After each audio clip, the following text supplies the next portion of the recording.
Hi. I'm Zella. Nice to meet you. My name's Katie. Hey, and how are you doing today, Katie? I'm doing well, Yeah? I think, yeah. Why do you think you're here today? A friend of mine invited me to do this. All right. So there's a letter in the yellow envelope to your right-hand side. Okay. Do you think you can open it and read it out loud for us? I definitely can. Take your time.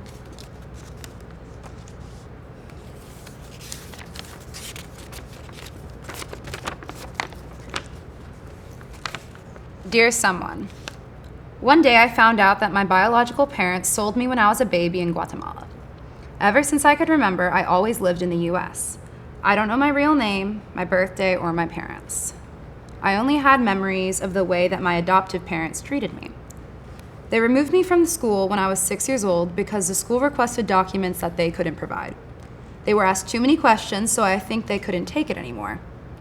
It's all I remember from that time. Oh, and that I cried a lot in silence because I was not loved or appreciated. At the age of 6, they put me to work in the fields as a domestic servant. I was limited to the access of food and water.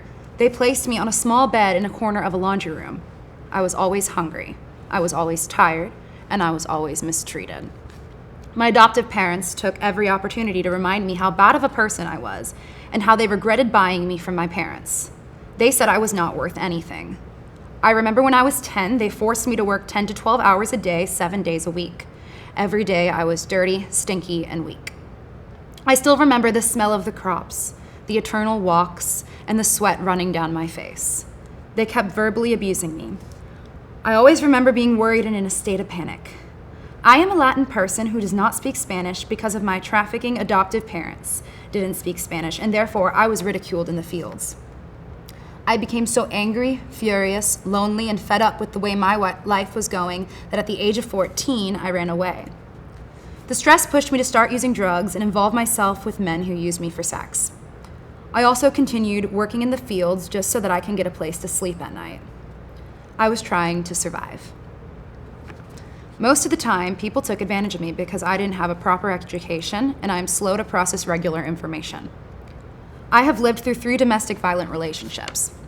My boyfriends have beaten me so bad at times I felt paralyzed from the pain. I began believing that I was a bad person who didn't deserve anything good in this life. I continued using drugs, and this led me to temporarily lose custody of my children. It has been hell, but I'm slowly recovering. Sincerely, a survivor.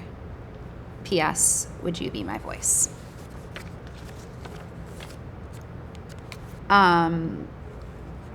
I notice my throat also is kind of hurting, which my therapist told me that's when I feel like I don't have a voice, so I feel like I'm just deeply empathizing with this person here.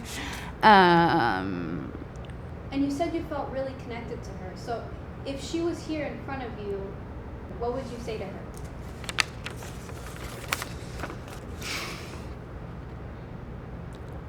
Thank you for sharing this with me.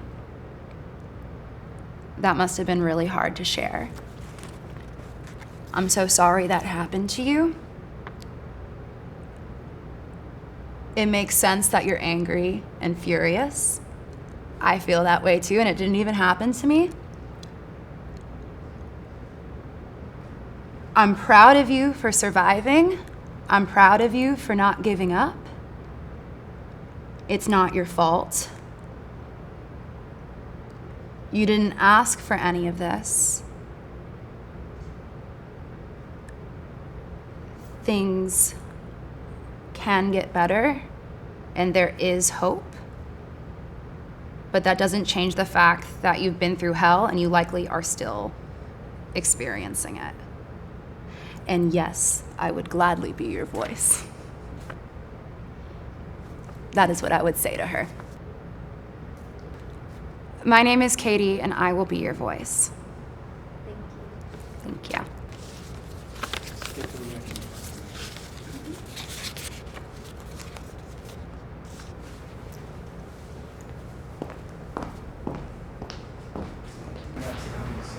That one's this.